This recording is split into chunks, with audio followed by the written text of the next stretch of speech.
अस्सलाम वालेकुम। उम्मीद करती हूँ सब लोग खैरियत से होंगे। आज आप लोगों के साथ एक सब्ज़ी बनाने की रेसिपी शेयर करने जा रही हूँ। आज हम लोग गोभी आलू मटर की ड्राई सब्ज़ी बनाएंगे और इसको बनाने के लिए मैं सबसे पहले आप लोगों को इंग्रेडिएंट्स की लिस्ट दिखा देती हूँ।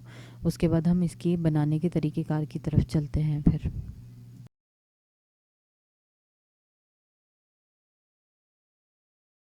अच्छा, इसको हम बनाने की तरीक़ेकार की तरफ चलते हैं। मैंने वैसे तो लिस्ट पहले आप लोगों को लिखवा दी है, लेकिन मैं साथ साथ मज़ीद जो भी इसमें मसाले डालूँगी वो आप लोगों को साथ साथ बताती जाऊँगी।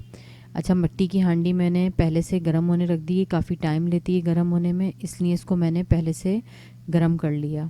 उसके बाद इसके अंदर हम हाफ़ कप और आप लोग अपनी ज़रूरत के मुताबिक इसमें ऑयल शामिल कर लीजिएगा। कुछ लोग कम ऑयल यूज़ करते हैं, इसलिए मैं अपने हिसाब से कर रही हूँ, आप लोग अपने हिसाब से कर लीजिएगा। उसके बाद जैसे ही हमारा तेल गरम हो जाएगा तो इसके अंदर ये जो मैंने 7 टेबल स्पून अदरक ली है, अदरक मैं इसमें ज़्यादा इस्तेमाल कर रही हूँ क्योंकि गोभी जो है वो बादी होती है, तो हम इसको अजवाइन और अदरक के साथ जो है वो बनाएंगे ताकि इसका बादीपन कम हो जाए। इसमें से अभी मैं 5 टेबल स्पून जो है वो इस टाइम यूज़ कर रही हूँ। जो बाकी के 2 टेबल स्पून में मैं आपको बाद में बताऊँगी कि हम उसका क्या करेंगे।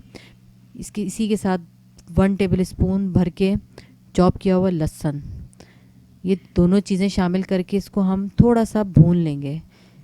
जैसे ही थोड़ा सा ये गोल्डन हो जाएगा और इसकी जो एक खुशबू होती है वो ख़त्म हो जाएगी, तो इसमें 1 टीस्पून के सफ़ेद ज़ीरा डाल देंगे और इन ज़ीरे को थोड़ा सा ऑयल के अंदर हम चटकने देंगे और लहसुन अदरक को मज़ीद हम भून लेंगे कि अच्छा सा गोल्डन हो जाए और ज़ीरा हमारा चटक जाए। उसके बाद हमने इसमें हाफ़ टी स्पून अजवाइन शामिल करनी है। अजवाइन हमारी जो गोभी है उसका बादीपन ख़त्म करेगी और हज़म होने में मदद करेगी, इसीलिए मैंने इसमें अदरक का भी ज़्यादा इस्तेमाल किया है। उसके बाद ये मैंने फ़ाइन चॉप कर लिए, इनका छिलका उतार के, टमाटरों का छिलका उतार के और इसको फ़ाइन चॉप कर लिया। अच्छा, अब इसको आपने इतना भूनना है कि ये जो हमारा टमाटर हैं ये गल जाएँ, सॉफ्ट हो जाएँ और एक मसाले की शक्ल में आना शुरू हो जाए। इसी के साथ हम अपने कुछ मसाले हैं, हल्दी हाफ़ टी स्पून ये भी शामिल कर देंगे ताकि मसाले भी अच्छे से भुन जाए और इनका कच्चापन दूर हो जाए। लाल मिर्च का पाउडर आप अपने जायके के मुताबिक डाल लीजिएगा, नमक अपने जायके के मुताबिक, धनिया पाउडर 1 टेबल स्पून। अच्छा, ये बिल्कुल बारीक पाउडर नहीं होता, ये मतलब दरदरा सा होता है थोड़ा। अब इसको अच्छे से भून लेंगे। अगर पानी की ज़रूरत पड़े तो आप इसमें 2-2 टेबल स्पून पानी शामिल करते जाएं और इसको भून लें अच्छे से। अच्छा, ये देखें मैंने इसमें 2-2 टेबल स्पून पानी शामिल किया, जितना मुझे ज़रूरत पड़ती रही मैंने इसमें पानी शामिल करती गई और इसको मैंने भून लिया। ये देख सकते हैं मसाले की शक्ल में आ गए। ये हमारा जो मसाला है, जो मैंने चीज़ें आपके सामने डाली थी, तमाम चीज़ें मसाले की शक्ल में आ गई हैं। अब इस टाइम के पर हम इसके अंदर अपने जो आलू और मटर हैं ये दोनों चीज़ें शामिल कर देंगे क्योंकि ये दोनों चीज़ें गलने में टाइम लेती हैं। अब इस मसाले को साथ साथ हम भूनते भी रहेंगे, अपने आलू और मटर को गला भी लेंगे। गोभी ज़्यादा टाइम नहीं लेती, इसलिए उसको हम लास्ट में 10 मिनट पहले ऐड करेंगे।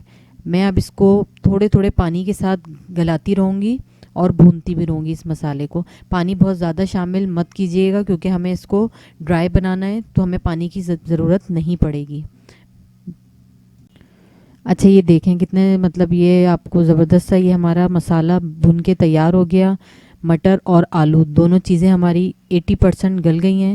ये मैं आपको चेक भी करा देती हूँ एक आलू निकाल के। ये देखें, इसको हम छुरी से अगर इस तरह से मारते हैं तो ये आसानी से टूट रहा है। तो अब इस टाइम के ऊपर हम इसके अंदर अपनी जो गोभी के फूल हैं निकाल के रखे हुए हैं वो शामिल कर देंगे। अब इसको हम अच्छे से मिक्स कर लेंगे तमाम चीज़ों को ऊपर नीचे ताकि ये जो हमारी गोभी है ये मसाले के साथ शामिल हो जाए। ठीक है, ये देखें बहुत ज़बरदस्त सा इसको हमने मिक्स कर लिया है। अच्छे से मिक्स करने के बाद अब हम इसमें आपने कोई भी पानी शामिल नहीं करना और कवर करके 10 मिनट के लिए इसको हम बिल्कुल दम वाले चूल्हे पे छोड़ देंगे, जिससे हमारी ये जो गोभी है ये सॉफ्ट हो जाएगी अपने ख़ुद के ही पानी के अंदर। उसके बाद फिर मैं आप लोगों को इसको फाइनल लुक दिखाती हूँ, उसको सर्व करके दिखाती हूँ। अच्छा, गोभी को दम पे रखे हुए 10 मिनट हो गए। ये देखें गोभी हमारी बहुत अच्छे से गल भी गई है और लेकिन इसके फूल भी जो हैं वो टूटे भी नहीं हैं। आलू और मटर में जन 20% कसर बाकी थी, वो भी ख़त्म हो गई। मतलब तीनों चीज़ें हमारी सब्ज़ी जो है वो गल के तैयार हो गई है। अब लास्ट में हम इसका एक तड़का बनाएंगे, वो मैं आपको बताती हूँ अब किस तरह बनाना है। जो मैंने आपके सामने अदरक 2 टेबल स्पून बचा के रखी थी, उसमें से 1 टेबल स्पून हम इस तरह से ऊपर से इसको हम लास्ट में इसके ऊपर डाल देंगे। आप चाहे तो जूलियन कट भी डाल सकते हैं। ठीक है, ये वाली मैंने अदरक इसके ऊपर डाल दी और इसको अब मैं एक साइड पे रख दूंगी और अब इसके तड़के की तैयारी करूंगी।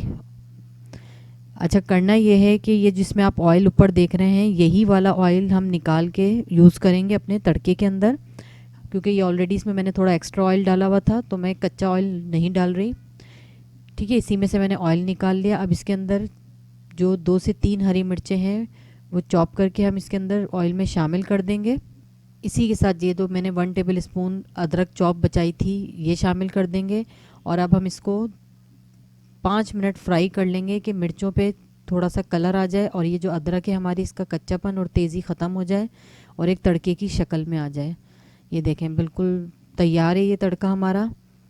अब ये तड़का हम अपने गोभी आलू के ऊपर से डाल देंगे।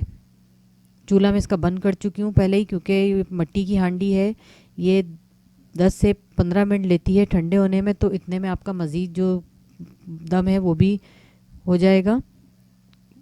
ये तड़का इसके ऊपर से मैंने शामिल कर दिया। हरी मिर्चें आपने कच्ची नहीं डालनी। ये देख सकते हैं ज़बरदस्त सी हमारी गोभी आलू मटर की सब्ज़ी तैयार है। उम्मीद करती हूँ रेसिपी अच्छी लगेगी। रेसिपी अच्छी लगी तो लाइक ज़रूर कर दीजिएगा, दुआओं में याद रखिएगा। खुदा हाफ़िज़।